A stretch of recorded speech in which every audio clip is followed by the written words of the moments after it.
Hello, gorgeous people, and welcome to the second part of my review of the top 5 documentaries of 2024. If you haven't watched the first part that reviews the 5 and 4 of my top 5 list, please watch the video right before this. So today I'm going to cover the 3 other documentaries that I believe were the most impactful in the year 2024 or have the ability to have the greatest impact going forward into 2025. Of course, you may disagree. This list is very, very, very subjective because it's coming from what I personally like and what I personally enjoy and what I find to have a big impact on society. So don't judge too much, okay? Don't be too harsh. If you're mad, do your own. We out here talking, so if you're mad, just be mad. Anyway, please like, comment, share, and subscribe. And share this video out if you think it's cool or if there's something interesting in there for you. So yeah, let's get started.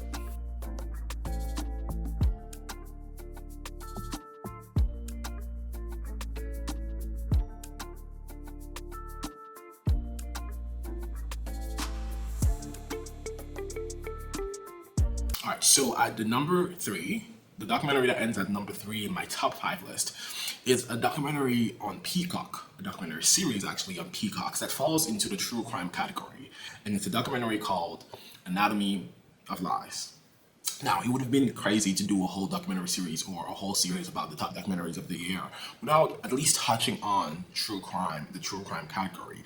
And this documentary series kind of touches on all the aspects of true crime that I enjoy without the murder and the death.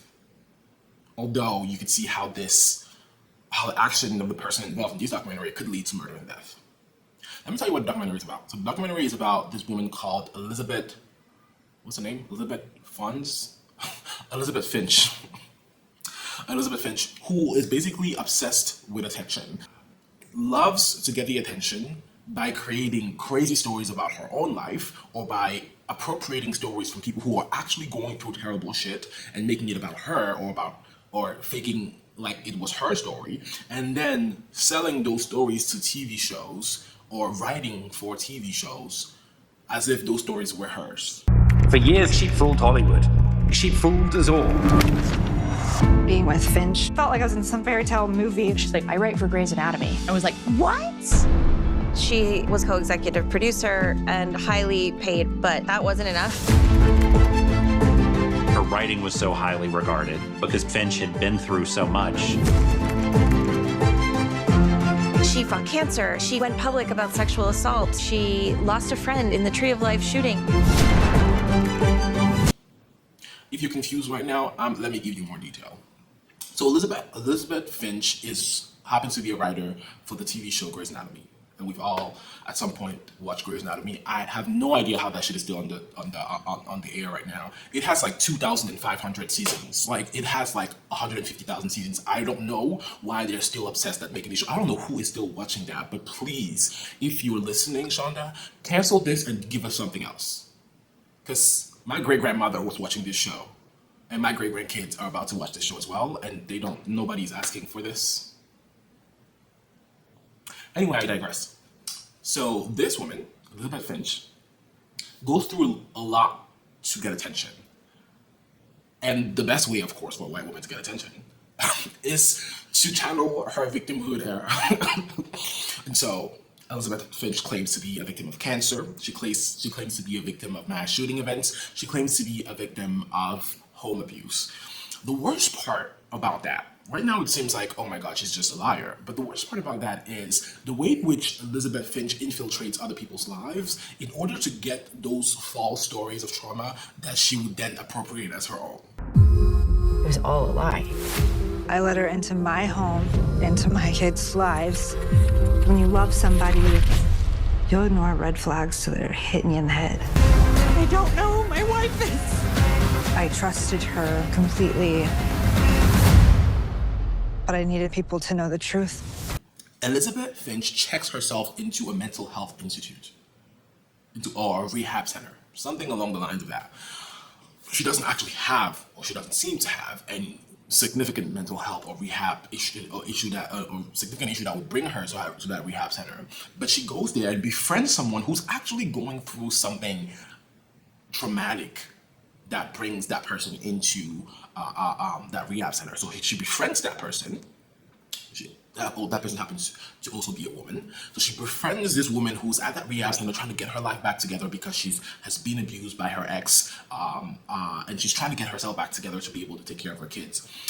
So she befriends that woman to the point of infiltrating her life and ends up marrying said woman just to be close enough to her story, to the story of the woman who's going through actual trauma, just to be close enough to her story to then be able to use that story to sell to TV shows or to write on Grey's Anatomy or to appropriate those stories basically, to get attention because people think that she's the victim of all those traumatic events. So she's basically infiltrating someone else's life, making that person's life a havoc just to get the stories, to lie to other people and tell that those stories are, and tell those other people that those stories are hers.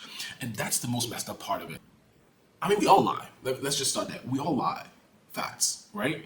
But I don't understand people who go to this extent of living their life as a lie. Like, I pull off my lies, like, you know, I get off my lies here and there, like everybody else. But every time I tell a really big lie, I feel like it changes something in my DNA. I feel uneasy. It crawls through my skin. I feel like I've said something, and I'm always afraid that someone is going to catch a big lie that I said. So I don't understand how someone goes through their entire life just making it all such a big lie that you get comfortable with it. She would tell me, like, maybe I'm suffering this way so that I can write this way too. How is it that so many awful things keep happening to this poor woman? I started to realize things are not matching up. Oh my God. Oh my God. I think she saw her life like a TV series. You have to keep going big because that's how you keep your audience. She would do whatever it takes to get ahead. I have been taken by a genius. The other point I really had is I've always wondered how Grey's Anatomy works, coming up with all them crazy stories. Because Grey's Anatomy has crazy ass stories, like someone, a mass shooting event in a hospital, and then after the hospital there's a machete that falls on someone's leg, and then someone happens to have an abortion while the machete is falling on. They be having the craziest stories, and you're like, where the fuck do you even come up with this? Well, now we know. They hire crazy ass women to write them stories. So hopefully this gives Grey's Anatomy an incentive to end. Anyway, I'm over with this. Just a full ass liar. Just a lie. Just a lie.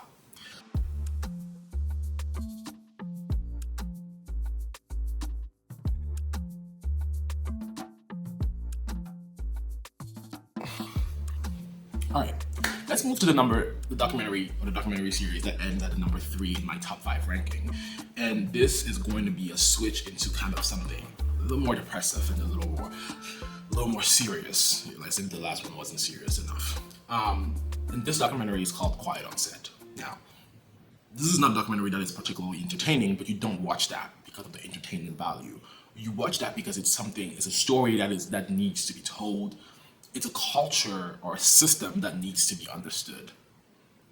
If you've not heard about Quiet on Set yet, Quiet on Set basically covers the theme of child abuse within the entertainment industry, but it focuses particularly on the network Nickelodeon and the story of, and it takes a lot of time, the story of Drake Bell, who is, by the way, very courageous to be able to tell the stories of him being abused as a child on such a platform. I first have to commend something like that. But the documentary also zeroes in on a particular predator. I don't know if predator is a term, abuser. I might bleep all of this out because, you know, it's not really alleged because he was convicted, so I don't know why I'm like.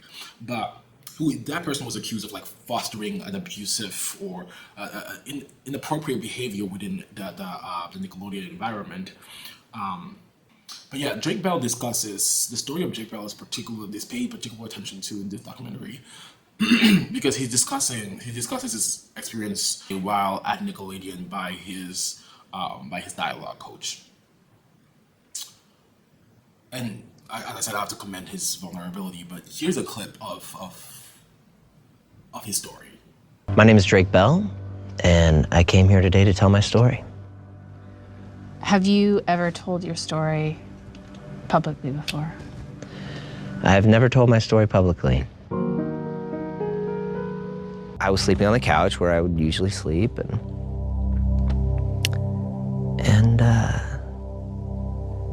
I woke up to him I just opened my eyes, I woke up, and he was, What shocked me the most about this story is the idea that even when they have a parent there, not only a parent, but a parent who is dedicated to their child, and a parent who wants to protect their child, and a parent who jumps through hoops to try to care for their child, the system as a whole can still separate the child from its protective system, from his parents, in order to perpetrate the abuse. Because this story, the story of Drake Bell, we learn that his father did a lot of things, went through a lot of effort to try to protect his child. Drake would be in the dressing room or something, and in would pop Brian, and just touch Drake. You know, do things that, wait a second, what are you doing? Drake can put that on himself. And the thing is, this is in front of people. Then he'd maybe walk over to Drake and be feeding him some lines or whatever and put his arm around his waist, put his hand up on his shoulder and kind of run it down his arm and things like that. And then I got a phone call from his mom saying, Drake doesn't want you to be his manager anymore. So like I said, there's so many other topics. There's so many other actors that are interviewed in this. There are so many other parents that are interviewed in this documentary series. Something that I found difficult to watch, but it's something that I feel is a conversation that's needed. And so that's why it's on this list. Like I said, not an easy watch, but a necessary one. Yeah. Before I close this session, I wanted to mention a documentary that I didn't talk about, but which could have easily figured on my top 5 list, but I think it even surpasses that. Primarily because it's something that touches me emotionally more than any other documentary, and I felt like it kind of rises above this list in general. And it's a documentary called Daughters. It covers the issue of the incarceration, the mass incarceration really of Black men and their relationship with their daughters. It's one of those documentaries that might have a bigger significance for Black people than it does for other people. Like many of the content produced by Black people does. But yeah. It's a very subtly produced documentary, but touches on something that is close to my heart. And so, if you're looking at this list to look for what to watch, maybe start by that. Start by a documentary called Daughters. Yeah, and that's all for me today. Please like, comment, share, and subscribe. And please amplify voices like mine if you feel like voices like mine are worth amplifying. Thank you, and I'll see you next time.